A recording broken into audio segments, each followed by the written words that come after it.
All right, I have cut this out on my Cricut. I used Walmart white contact paper. That's all I used.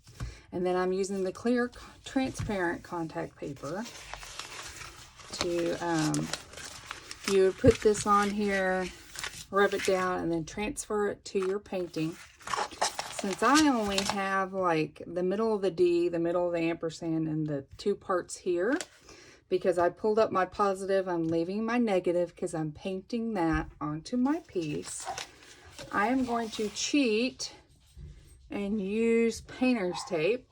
So I am just gonna put to where those little letters, well, the two little things will stay in while I transfer it. So I'm just gonna use painter's tape. Quick, easy. Like I said, normally you would use the cleared contact paper, but since mine are so little, I'm just going to use painter's tape real quick. Okay. All right, and now, since I'm doing it that way, now you always want to bend your mat, not your project, your contact paper. Don't ever bend your contact paper. It will curl.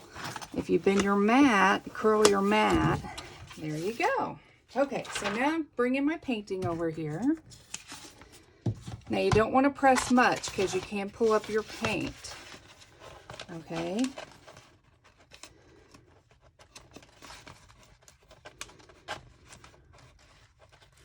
Okay, so you're going to start it and you're just going to peel the backing off. You probably would be best to center it and place it down and then pull it up and pull it off the proper way. So let's do that. I believe I like it right there. So now, where I started the pull back, I'm just going to, now see, if you did it with the vinyl, this would have already been off because you would have flipped it over. Oops. And it doesn't want to stick, which is a good thing. And I'm peeling it down. I'm not for sure if I can pull it up to make sure I've centered it.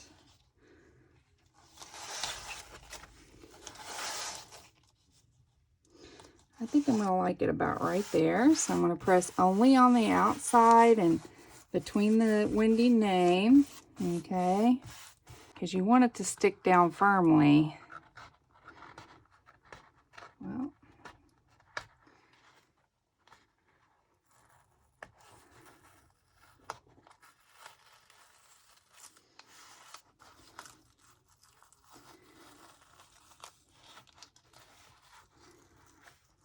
And whenever you inch back, this is, you go at an angle whenever you put your vinyl down, even if you're using the clear.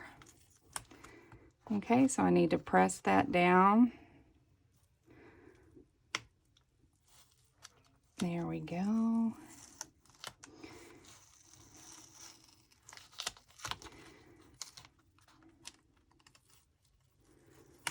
Now I'm regretting doing all these letters because now it's, I'll stretch that out too, okay? So you want to go around it and make sure it doesn't have any bubbles or sticking up.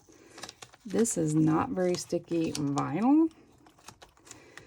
Some stick really, really nicely, and then some don't stick too much at all, like this one. I think this one was Walmart vinyl. I'm not for sure. Now that it's not sticking very well, which is a good thing. It's not going to pull up my paint, right?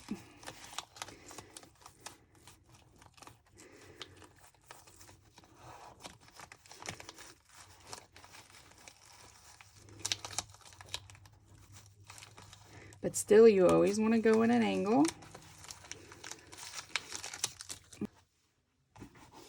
Now I'll have to come back and press it down, I think, before I add my paint. And when you do the paint, you want to use a Stencil foam brush, and you want to offload and pounce. And I will show you that in just a second.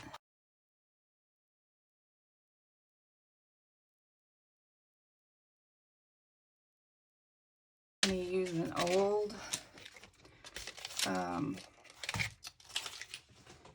palette that I had drying over here. And I'm just going to put some paint out, some white. And we're going to go one letter at a time. So I'm going to do my W first. Okay. I'm going to put my pouncer.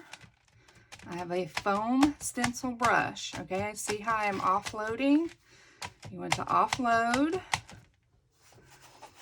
Okay, and push down and bring up. You do not want any to seep underneath, so you're pouncing. Okay.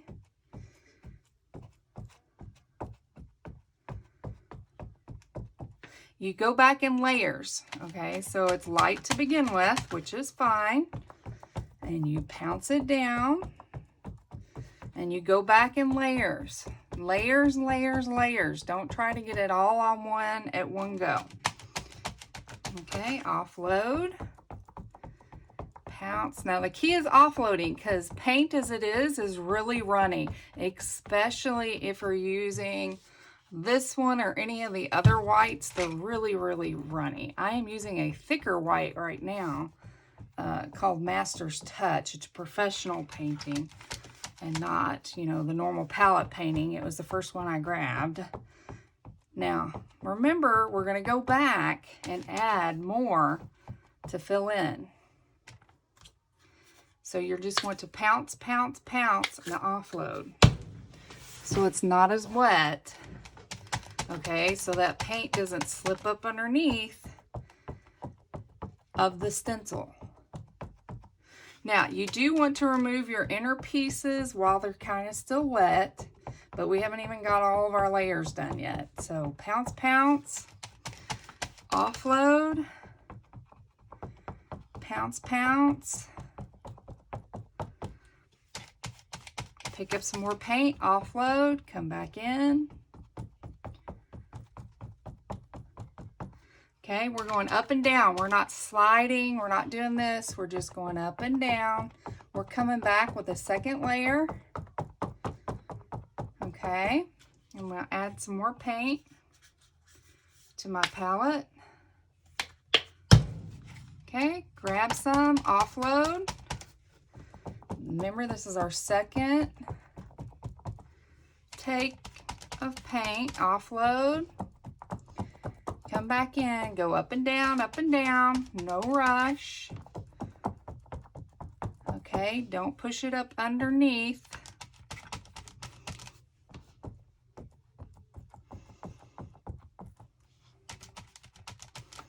I'm going to go back over my W a little bit better.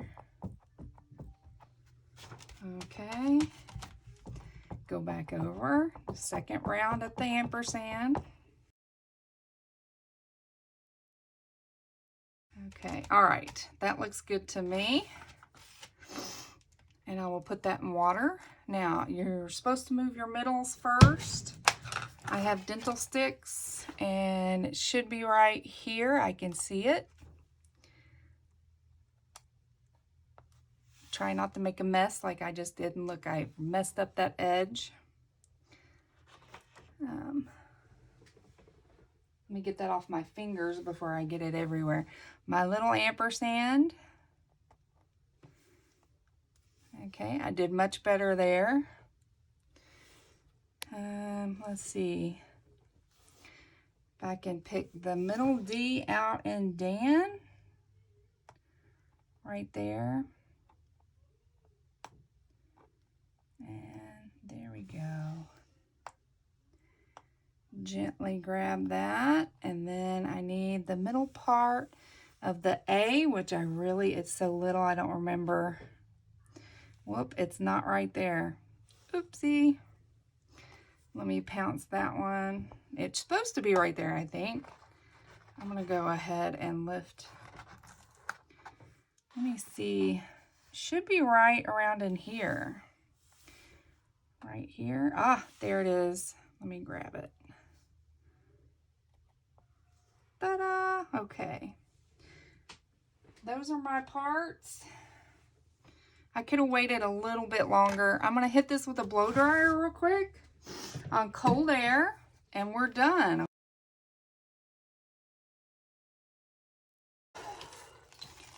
Okay. there we go. It says Wendy and Dan. And that's how our stencil tutorial works. Voila!